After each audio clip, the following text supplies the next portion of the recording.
Hey guys, once again, welcome to our YouTube channel. Subscribe to it and don't forget to press the bell icon. Okay guys, आज हमने बात करनी है writing task 2 की कि हम आइल्स राइटिंग टास्क 2 कैसे इतना अच्छा लिखें कि हमारा बैंड जो है वो बहुत अच्छा आ जाए। क्या क्या ऐसे जो हैं वो टिप्स हैं, कौन से ऐसे टोटके हैं जो हम अगर अप्लाई करें अपने राइटिंग टास्क 2 में तो एग्जामिनर हमसे इम्प्रेस हुए बिना रह ही ना सके। ज़रूरी है, ज़ाहिर बात है, जब तक आप एग्जामिनर को अपने ऐसे से इम्प्रेस नहीं करेंगे तो वो आपको अच्छे मार्क्स तक के कैसे इम्प्रेस करेगा, सोचने की बात है। तो इसके पीछे ज़रूर कोई एक फार्मूला है, कोई स्ट्रक्चर है, कोई टिप्स हैं ऐसी जो अगर हम फॉलो करें तो एग्जामिनर हमसे इम्प्रेस हुए बिना रह ही नहीं सकता। आज मैं आपके साथ इसका जो है वो जस्ट एक ओवरव्यू वीडियो बना रही हूँ। मैं इसमें कोई आपको ऐसे की टाइप्स में डेप्थ में लेके नहीं जा रही, वो मैंने सेपरेट वीडियोस बनाई हुई हैं, चाहें तो आप वहाँ से स्टडी कर सकते हैं। जो हमारे पास राइटिंग टास्क 2 में सब कैटेगरीज हैं वो मैंने सब वीडियोस डाली हुई हैं। लेकिन यहाँ मैं आपको बताऊंगी कि एक जनरल जो बात है, जैसे गुर की बात करते हैं कि वो क्या होती है राइटिंग टास्क 2 में। हमें जैसे पता है कि हमारे पास डिफरेंट टाइप्स ऑफ एसेज होते हैं जिसमें हमारे पास एडवांटेजेस डिसएडवांटेजेस ऐसे होते हैं। Then we have problem solution जिसको कॉज सोल्यूशन ऐसे भी कहते हैं। देन वी हैव ओपिनियन ऐसे and then we have discussion ऐसे। एक ऐसी जनरल चीज़ है जो इन चारों टाइप्स के एसओ पे जो है वो अप्लाई हो जाती है। तो वो क्या चीज़ है, वो क्या टिप्स हैं, वो मैं आज आपको बताती हूँ। टाइम वेस्ट बिल्कुल नहीं करते, तो स्टार्ट करते हैं। सबसे पहले जो है हमने अपने जो सबसे पहले मैं आपको ये बता दूं कि इस ऐसे की टाइप को करने के लिए हमारे पास 60 मिनट्स होते हैं, मीन्स 1 आवर। ठीक है, टोटल सिर्फ राइटिंग टास्क 2 की बात नहीं हो रही, हमारे पास टोटल मीन्स राइटिंग टास्क 1 के लिए हमारे पास 20 मिनट्स होते हैं और राइटिंग टास्क 2 के लिए हमारे पास 40 मिनट्स होते हैं। आज हमने स्पेसिफिकली बात करनी है राइटिंग टास्क 2 की। राइटिंग टास्क 1 की मैंने एक वीडियो बना के इसी तरह की टिप्स की मैंने ऑलरेडी चैनल पे अपलोड की हुई है, आप चाहें तो वहाँ से देख सकते हैं। आज हमने स्पेसिफिकली बात करनी है राइटिंग टास्क 2 की। राइटिंग टास्क 2 के लिए हमारे पास जो है वो 40 मिनट्स का टोटल टाइम होता है and we have to write at least an essay of 250 words.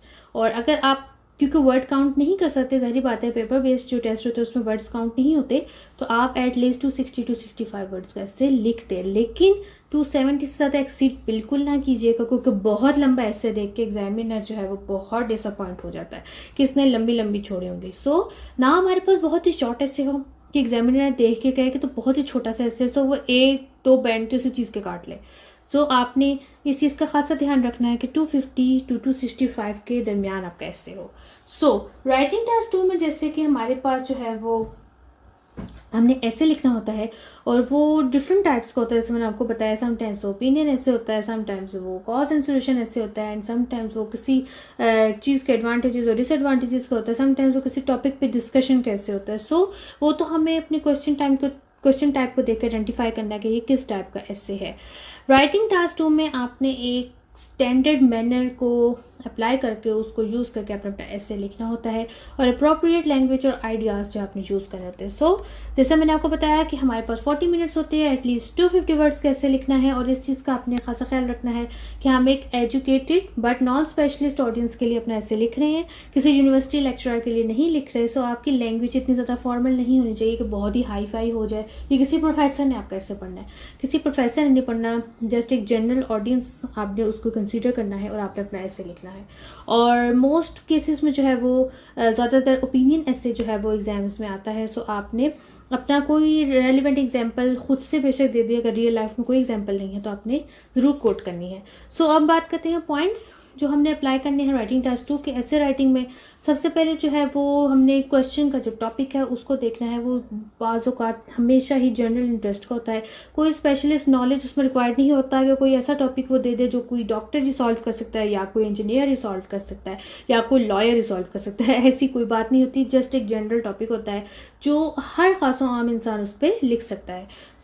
आपने सबसे पहले टॉपिक को आइडेंटिफाई करना है। यहाँ मेजर उन्होंने एग्जांपल्स बताई हुई, जैसे कि कोई ट्रैवलिंग से रिलेटेड हो सकता है, अकोमोडेशन हो सकते हैं, current affairs, shops and services वगैरह वगैरह।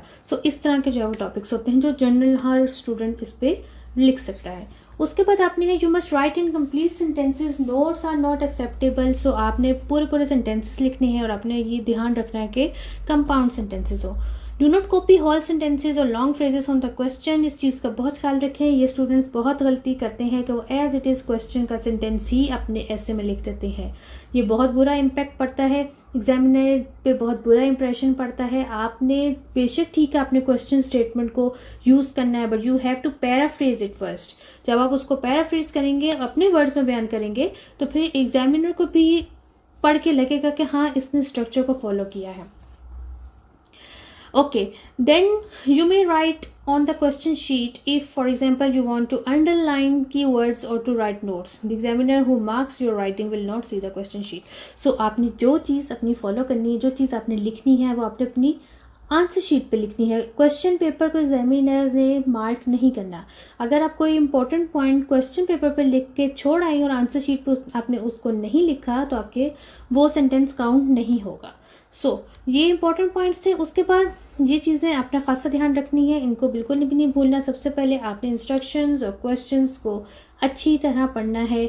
आपने इस चीज़ का ध्यान नहीं रखना कि यार मैं अभी तो पढ़ के आई थी, मैंने 100 दफ़ा पढ़ लिया। बेशक 100 दफ़ा पढ़ लिया है, अगर आप कोई भी चीज़ स्किप कर गए अपने क्वेश्चन में से, कोई इंस्ट्रक्शन में से, तो आपके मार्क्स डिडक्ट होंगे। उसके बाद आपने टॉपिक और टास्क को आइडेंटिफाई करना है। मीन्स आपने क्वेश्चन पढ़ के अंदाज़ा लगाना है ये ओपिनियन ऐसे है, ये डिस्कशन ऐसे है, ये एक कॉज सोल्यूशन ऐसे, या ये एडवांटेजेस डिसएडवांटेजेस है। उसके बाद आपने लिखने से पहले थोड़े से आइडियाज़ अपने ब्रेनस्टॉर्मिंग करनी है कि मैं इसमें क्या लिख सकती हूँ।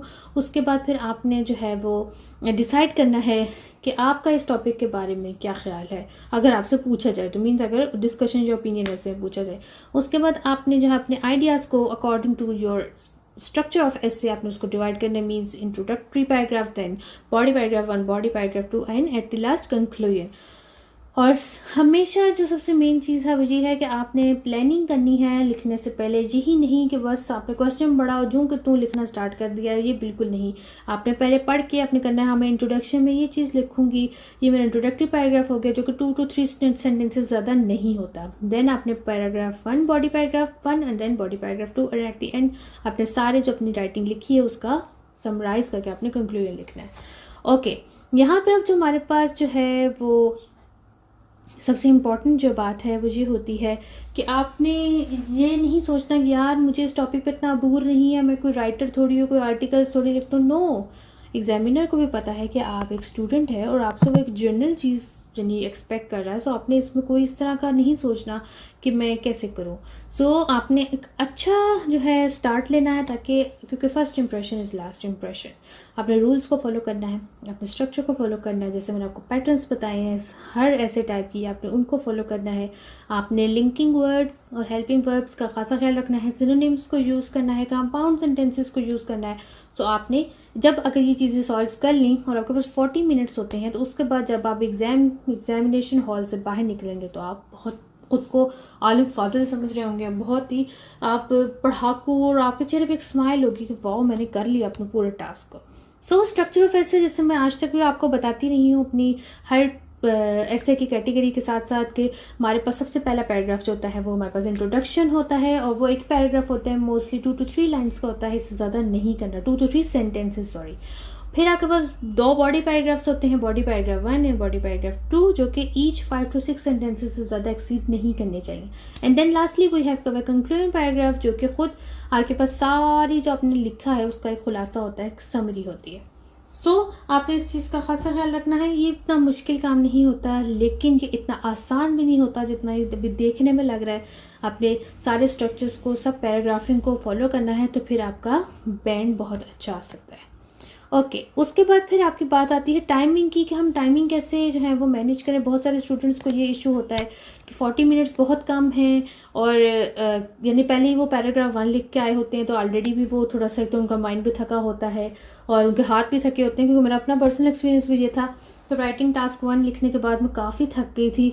लेकिन एक चीज़ जो है ना, इंसान अगर किसी छोटी सी चीज़ से मोटिवेशन लेना चाहे ना, तो वो ले सकता है। तो सबसे मेरे लिए जो मोटिवेशन की बात थी वो ये थी कि बस राइटिंग टास्क 2 जो है वो एंड है, इसके बाद ख़त्म है, मैं आज़ाद हूँ। क्योंकि मेरा स्पीकिंग टेस्ट भी पहले हो चुका था। क्योंकि कुछ स्टूडेंट्स ये होते हैं उनका राइटिंग टास्क से पहले हो जाता है स्पीकिंग, और कुछ स्टूडेंट्स का राइटिंग टास्क के बाद होता है। सो मेरा राइटिंग टास्क से 2 दिन पहले हो चुका था। सो मैंने इस चीज़ से मोटिवेशन ली थी कि बस राइटिंग टास्क 2 अगर मैंने अच्छे से कर लिया, देन आई एम फ्री, और मुझे कोई इसके बाद स्ट्रेस नहीं रहेगा। सो आपने जो अपने टाइम्स की डिवीजन बहुत अच्छी करनी है, जैसे कि 40 मिनट्स है हमारे पास। सो आपने फर्स्ट 10 मिनट्स जो हैं वो आपने प्लानिंग करनी है कि आपने ऐसे का स्ट्रक्चर क्या रखना है, आपने सबसे पहले टॉपिक आइडेंटिफाई करना है और आपने उसके बाद जो है वो ब्रेनस्टॉर्मिंग करनी है उन आइडियाज़ की जो आपने दोनों बॉडी पैराग्राफ्स में लिखने हैं। उसके बाद आपने इंट्रोडक्टरी पैराग्राफ को लिखने में 5 मिनट लगाने हैं। सो आपके 15 मिनट लग के and you are left with your 25 minutes. So 20 minutes जो है वो अपने बॉडी पैराग्राफ में लगाने, means 10 minutes for body paragraph 1 and 10 minutes for body paragraph 2, and lastly you are left with your concluding paragraphs and you have 5 minutes now. so सारे ऐसे का निचोड़ करने में तो 2 से 2.5 मिनट भी नहीं लगते। so 5 मिनट्स में आपने जो है वो अपना कंक्लूडिंग पैराग्राफ लिख देना और उसके बाद आप चाहें तो अपना इससे को चेक भी कर सकते हैं, कोई स्पेलिंग मिस्टेक ना हो, कोई टेंस की गलती ना हो, कोई भी इस तरह की चीज़ ना हो। ये तो था हमारे पास सारा उसका स्ट्रक्चर। ये है हमारे पास कुछ पैराफ्रेजिंग के स्टाइल्स, जैसे कि मैंने आपको बताया है कि अगर आप चाहें तो कोई भी स्टाइल अप्लाई कर सकते हैं, इससे आपके मार्क्स डिडक्ट नहीं होते, लेकिन हर स्टाइल को अपनी जगह अपनाना है। ये नहीं करना है कि आपने कोई चीज़ स्टाइल 1 की उठा ली, कोई चीज़ स्टाइल B की उठा ली। नो, अगर आप स्टाइल A को फॉलो कर रहे हैं तो फिर आपने टोटली स्टाइल A को फॉलो करना है, और अगर आप स्टाइल B को फॉलो कर रहे हैं तो टोटली स्टाइल B को। यहाँ पे जो है ये प्रॉपर एक आपको बताया गया है फॉर्मेट। स्टाइल ए में क्या है कि इंट्रोडक्शन आपने स्टार्ट करना है, देन आपने उसके बाद थोड़ा सा गैप देके then you have to write your body paragraph 1, और फिर उसके बाद थोड़ा सा गैप देके बॉडी पैराग्राफ 2। अगर आप यहाँ पे देखें तो ये सब लेफ्ट अलाइंड है। इंट्रोडक्शन भी आपका बिल्कुल लाइन के साथ से स्टार्ट हो रहा है, बॉडी पैराग्राफ 1 भी, बॉडी पैराग्राफ 2 भी, बॉडी पैराग्राफ 3 भी और कंक्लूडिंग भी। बट अगर आप स्टाइल बी को देखें तो इंट्रोडक्शन जो है वो आपका थोड़ा सा जो है आपके सेंटर से स्टार्ट हो रहा है, मीन्स हम यहाँ से लिखना स्टार्ट करेंगे और फिर जो नीचे वाली लाइन होगी वो टोटली लेफ्ट अलाइंड होगी, और इसकी सारी चीज़ें इसी तरह है। सो आपने ये नहीं करना कि आप इंट्रोडक्शन जो है वो थोड़ा सा आगे करके स्टार्ट करते, लेकिन बॉडी पैराग्राफ जो है वो बिल्कुल लेफ्ट लाइन से स्टार्ट करें। नो, इन दोनों स्टाइल्स को आपने मर्ज नहीं करना, आपने इनको इंडिपेंडेंटली यूज़ करना है। मीन्स अगर आप स्टाइल ए को यूज़ करें तो टोटली ए को, और अगर आप बी को करें तो टोटली बी को। सो गाइस, ये थी आपके पास प्रॉपर फॉर्मेटिंग, जिसमें मैंने आपको टाइम डिवीजन बताई है, आपको मैंने स्ट्रक्चर बताया है, आपको मैंने की पॉइंट्स बताए हैं कि आपने किस तरह से अपनी राइटिंग को स्टार्ट करना है, और आपने जो है वो कौन से पॉइंट्स अप्लाई करने हैं कि जिससे आपका एग्जामिनर जो है वो इम्प्रेस हो जाए। सो ये एकेडमिक राइटिंग से रिलेटेड थी, और जनरल ट्रेनिंग वाले भी इसको अप्लाई कर सकते हैं, इसमें कोई फ़र्क नहीं है। हाँ, उनके टॉपिक जो है वो थोड़े से डिफरेंट हो सकते हैं, लेकिन ज़्यादा डिफरेंट नहीं होते।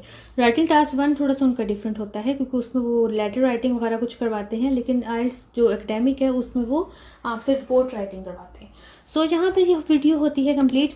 आई होप कि आपको अंडरस्टैंडिंग बन गई होगी कि किस तरह से हमने राइटिंग टास्क 2 को अटैम्प्ट करना है, क्या क्या काम करने, कौन कौन सी टिप्स हैं ये जो अप्लाई करनी है, तो एग्जामिनर आपको अच्छा बैंड देगा। सो यहाँ पे ये वीडियो होती है कंप्लीट।